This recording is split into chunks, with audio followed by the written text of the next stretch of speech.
नमस्कार पशुपालकों, स्वागत है आप सभी का फिर से एक बार हमारे एनिमल लवर यूट्यूब चैनल पे। तो आज हम आपको बताने वाले हैं कि हम अपने पशुओं को हीट में कैसे ला सकते हैं। मेरे किसान भाइयों, पशुओं के हीट में लाने का बहुत सारा वजह होता है। उनमें से मैं मुख्य 3 वजह आपको बताऊंगा। सबसे पहले ये कि क्या आपकी पशु 2 साल हो गया, 3 साल हो गया और अब भी हीट में नहीं आ रही है। भैंस दोस्तों, क्या होता है कि भैंस मैंने तो अक्सर देखा है कि जो 5 से 10 भैंस रखे हुए हैं उसमें से 1-2 ऐसे भी भैंस निकल जाते हैं जो कि बार बार हीट में आते हैं फिर भी गाभिन नहीं हो पाते। इसका क्या रीजन है, इसके बारे में बताएंगे। फिर उसके बाद आपको पूरी तरह से इसका सॉल्यूशन बताएंगे।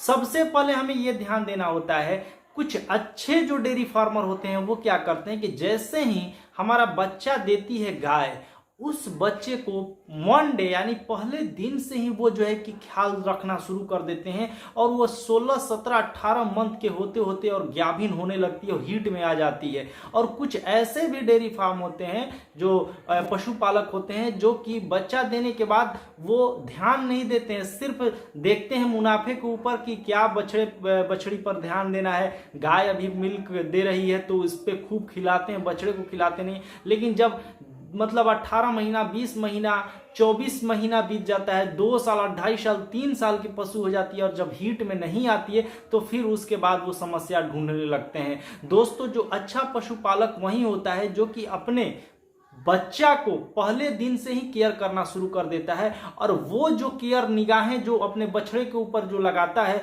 और उसको फिर 15-20 दिन के बाद और डाइट प्लान और बनाना शुरू कर देता है और दाना दलिया और हरा चारा देना शुरू कर देता है। मतलब उस पर फोकस करता है, जितना माँ पर करता है उतना बछड़े पर, तो वो 16 से 17 महीने में जाके गाभिन हो जाती है। अब चलते हैं हम मुख्य वजह के ऊपर, क्या क्या वजह होती है। पहला जो वजह होता है पशुओं का कुपोषणता, यानी कि पशुओं के शरीर में न्यूट्रिशन यानी माइक्रो न्यूट्रिएंट की कमी हो जाना, पोषक तत्व की कमी हो जाना। जैसे कि आपकी पशु है, आपने उसको ध्यान नहीं दिया, उसके शरीर में पोषक तत्व की कमी हो गई, वो दुबला पतला है, जिसके चलते जो है कि उसका बच्चेदानी जो है कि अच्छे से विकसित नहीं हुआ, जनांग जिसे हम बोलते हैं वो अच्छे से विकसित नहीं हुआ, जिसके चलते भी वो हीट में नहीं आती है। दूसरा रीजन ये होता है कि पशुओं का जो वेट होता है, हेवी वेट, जो पशु का नहीं है। जब पशु का शरीर डेवलपमेंट करता है तो उसका जो उसके साथ साथ बॉडी वेट भी डेवलपमेंट करता है। जब शरीर का अच्छे से विकास नहीं होगा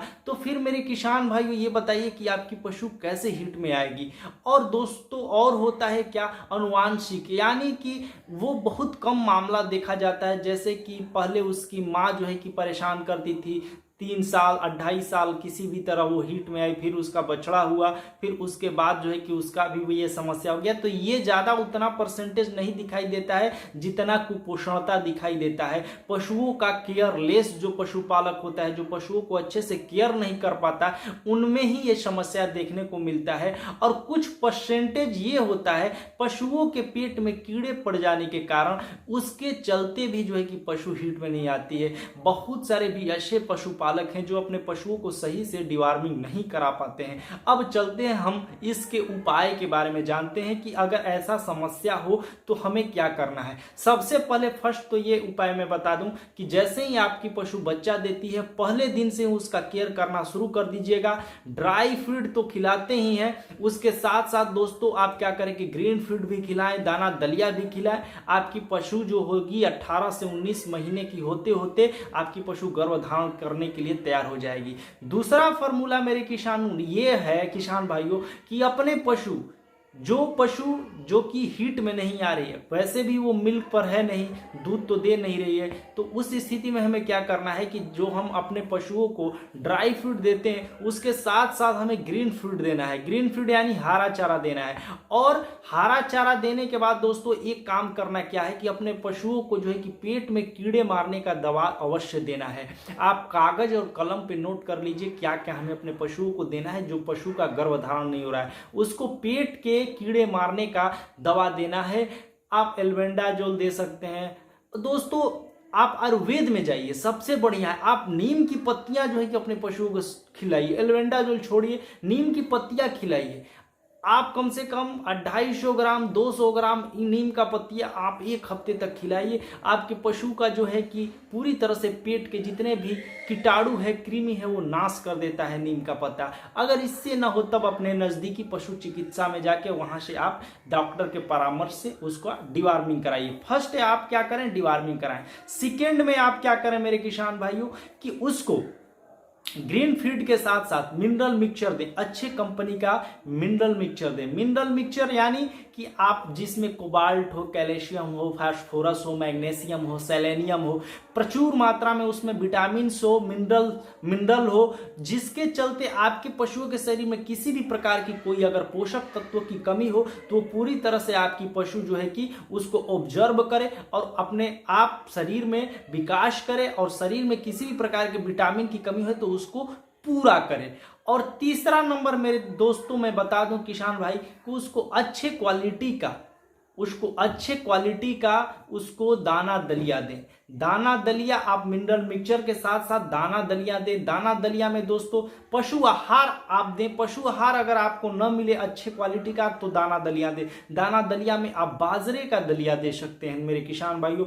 बाजरे के साथ साथ अगर आप चाहें तो मक्के का भी जो है कि उसको छोटा छोटा टुकड़ा करा के और मक्के का दलिया दे सकते हैं, अथवा 4 अनाज का भी आप दलिया बना सकते हैं, गेहूं, जौ, मक्का, बाजरा। और खल बिल्कुल ना दें, खल मत दें इसको अपने पशु को, जो आपकी पशु हीट में नहीं आ रही है, खल उसको मत दें। और मेरे किसान भाइयों ये 3 चीजें आप दें, आप नोट कर लीजिए। दाना दलिया दें, उसके बाद ग्रीन फीड दें, उसमें बहुत प्रकार के विटामिन होते हैं हरे चारे में। और मेरे किसान भाई उसके साथ साथ मिनरल मिक्सचर अपने पशुओं को खिलाएं। और दोस्तों मैं बता दूं कि ये सब सारी चीजें जो है कि अपने पशुओं को एक बार डिवार्मिंग कराने के बाद इसको दें। फिर देखें आपके पशु को, कि मुझे आशा है कि आपको जो है कि कम से कम 45 से 50 मान के चलिए 2 महीना के अंदर में आपको रिजल्ट सामने देखने को मिल जाएगा। 70 से 75% पशु जो होती है हीट में आ जाती है, इस तरीके से अगर आप अपने पशुओं को ख्याल करते हैं। नहीं तो फिर नंबर 1 वाला फार्मूला जो है कि आपके लिए बहुत बढ़िया है।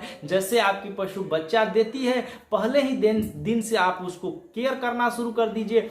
मतलब उसको दूध माँ का पहले पिलाइए 1 महीने तक अच्छे से। उसका जो है कि 1 थन का दूध जो है कि अच्छे से उसके पेट में जाना चाहिए। ये नहीं कि सारा दूध निकाल लीजिए पैसे के चक्कर में। और उसके बाद जब वो कुछ मुंह से टूंगने लगे, खाना शुरू कर दे, तो उसका एक तैयार कीजिए काल्फ, जो है कि काल्फ के लिए काल्फ स्टार्टर तैयार कीजिए।